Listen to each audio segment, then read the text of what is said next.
Maamulka degmadaasi Celaf Weyne ayaa maanta si rasmi ah bilaabay dhismaha iyo wax ka beddelka iyo waliba casriyeynta saldhigga booliiskaasi degmadaasi Celaf Weyne oo dhismihiisu hore u ahaa dhisme hore oo qadiimi ah, waxayna si rasmi ah maanta u bilaabeen ibafurka dhismahaasi wax lagaga beddeli doono saldhigga booliiska degmadaasi Celaf Weyne. Maamulka degmadaasi Celaf Weyne ayaa sidoo kale bilaabay maanta dayr weyn oo lagu soo wareejin doono xabaale ku yaalay degmadaasi Celaf Weyne gudaheeda, kuwaasi oo dayac badan uu ka muuqday hore. Maayirka degmadaasi Celaf Weyne Cabdiraxiin Yuusuf Axmed, xogayaha maamulka fulinta ee degmadaasi Celaf Weyne Faysal Cabdulaahi Warsame iyo waliba ku-xigeenka maayirkaasi degmadaasi Celaf Weyne Maxamed Jaamac Liibana ayaa iyaguna halkaasi ka hadlay kana warramay dhismayaashani ay maanta bilaabeen. Sidoo kale waxaa isna halkaasi ka mahad celiyay taliyaha booliiska degmadaasi Celaf Weyne Liibaan Axmed Isxaaq oo Jaamac. goobtan aynu taaganahay waa saldhigga dhexe ee degmada Celaf Weyne ama saldhigga koowaad ee degmada Celaf Weyne oo muddo dheer jiray una baahday in qaybo ka mid ah saldhigga inteeda badan oo duug ah dib loo burburiyo isla markaana laga sameeyo dayr cusub oo lagu soo wareejiyo dhulka oo ku yaraa ayaa iyadana waxaa la sameeyey waxa la kordhiyey tiro mitiro oo u baahan in qollaal laga soo jeediyo iyo dhul ay askartu ay gasho oo ay u hoydaan 29kii oo shalayto ku beegnayd ayaanu bilownay maanta oo 30 iyo inta ka dambaysa oo uu socon doono ilaa 4 cisho oo dambe waxaan leenahay waxyaabaha wixii haray kalena wax qabadka dambe ayaanu ku daraynaa insha Allah taala ilaahna waxaan ka baryaynaa inuu noo fududeeyo. waxaan halkan ka wadnaa hawl aan lagu kordhinayo oo lagu dibadhis lagu sameeyo saldhiggan oo muddo dheer dhisnaa oo sanadkii 1975 la dhisay dib u habeyn badan oo aan saas muhiim ah mar aan helin. waxaan doonaynaa inaan ku geedka u waasicino si uu helo dhul qollaal iyo guryo kale oo ka dhiman looga sameeyo.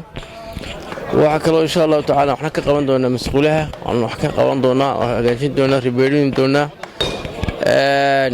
waa wax qabad kooban hase yeeshee wax qabad insha Allah taala loo baahnaa. waayo saldhiggu wuxuu ka mid yahay halbowlaha nolosha nabadgelyada maarta tahay tiirka koowaad ee nolosha bini'aadamka. saldhiggu wuxuu ka mid yahay meelaha lagu xakameeyo laga ilaaliyo nabadgelyada dadka iyo bulshada. sidaa awgeed in hada jeer duruufihiisa aad iyo aad loogu feejignaado baa muhiim ah. kulay anagu maamulka iyagan hadeerto degmadu golaha iyagii hore waqtigii oo hadeerto gebagaba insha Allah taala wixii kale hawlna golaha naga dambeeyaan u deeninaa. xukuumadda iyo dawladda dhexe laftigeedu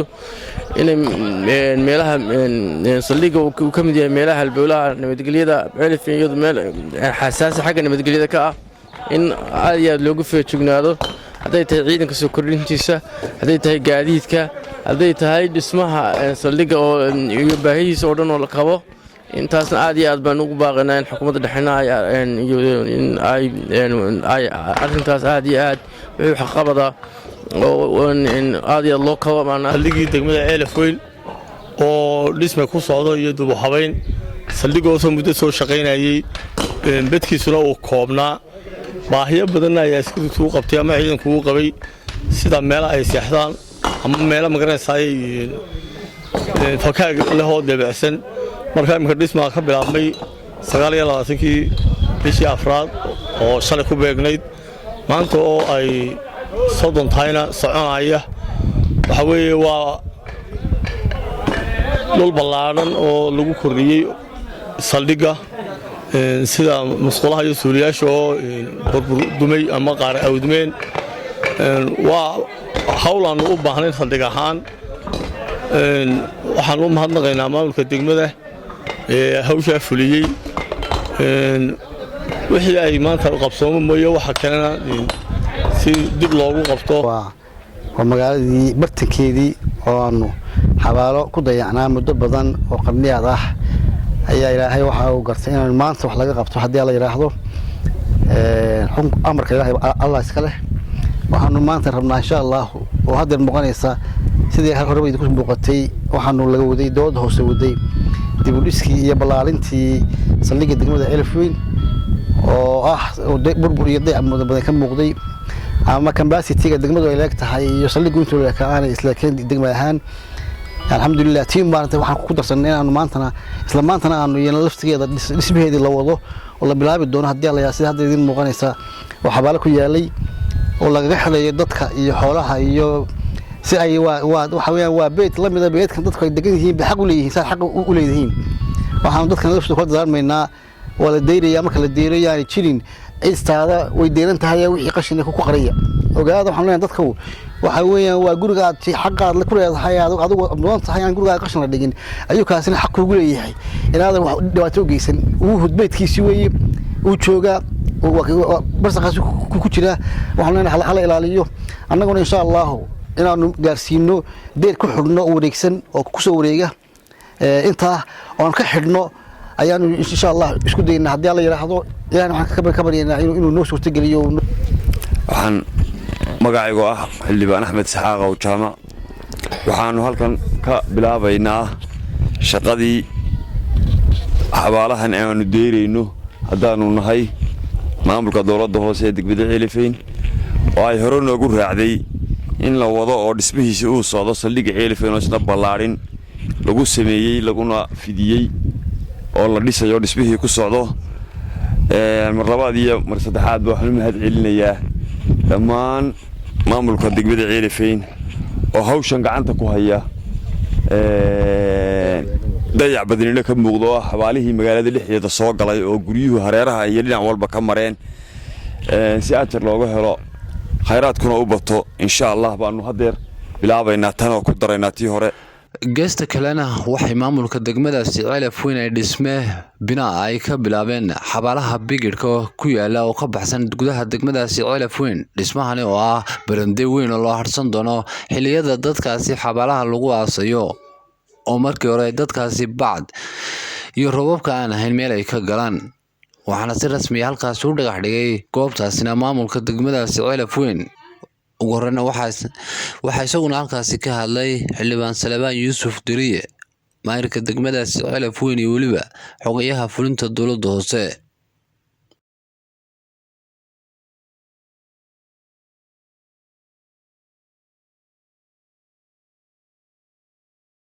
waxaanu halkan haddaanu nahay dowladda hoose ee degmada Elfweyn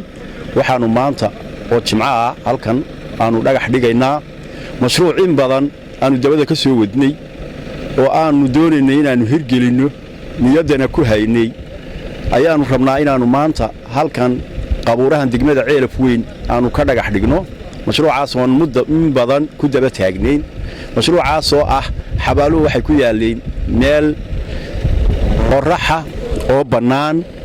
oo qofka markaa xabaasha ka soo baxaa meel uu harsado aanu lahayn oo qalabka la dhigo meel la dhigo aan lahayn oo biyaha loogu tala galay in xabaasha lagaga shaqeeyo meel la dhigo aan lahayn oo haddii roob yimaado bala meel laga galo aan lahayn waxaanu in badan isweydiinay qaabkii loo qaban lahaa iyo sidii loo dhisi lahaa maanta oo ay bisha afraad tahay 30 ayaa ilaahay ka dhigay inaanu dhagax dhigno waxaanuna meeshaas noqon doontaa hooso xabaalaha loo harsado qofkii markaa salaad doonaya uu tukado waxa kale oo la dhigi doonaa biyaha weelka lagu shubi lahaa ama taangi waxa kale oo la dhigi doonaa qalabkii